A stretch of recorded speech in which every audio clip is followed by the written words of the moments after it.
Now, once the buyer is done with the due diligence, that is home inspections and appraisals, and appraisal is done, and the attorneys are done, looking at the paperwork and making all the title check. Title work is also done. That is checking all the title is fine on behalf of the buyer and the bank.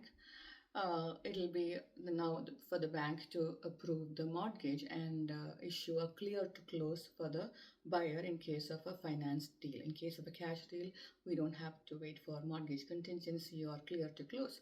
But in most of the cases, we have deals. We have deals which are financed, and in that case, it's a waiting game for the sellers between the time the appraisal happens and then the closing happens. So once a clear to close has been issued by the bank, it happens usually 5 to 6, 7 days before closing day. Once we have a clear to close given by the lender, we have a settlement statement for both the buyer and the seller. So the settlement statement shows all your expenses, the cost of the transaction, and most importantly, how much money you're going to net in the pocket after all the mortgage is paid off, and how much you are actually going to net in the pocket.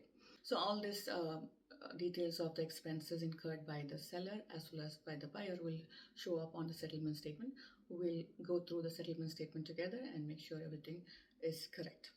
So one of the most important questions I usually get from a seller is, do I have to be there on the closing day?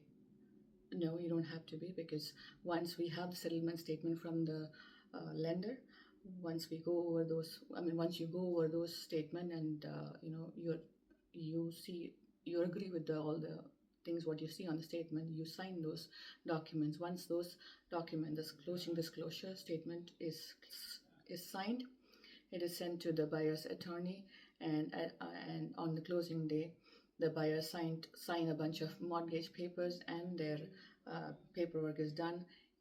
Once that is done, the closing is done, and then once the deed is recorded in the town office, that is when you actually get the funds dispersed and you get the money in your bank account.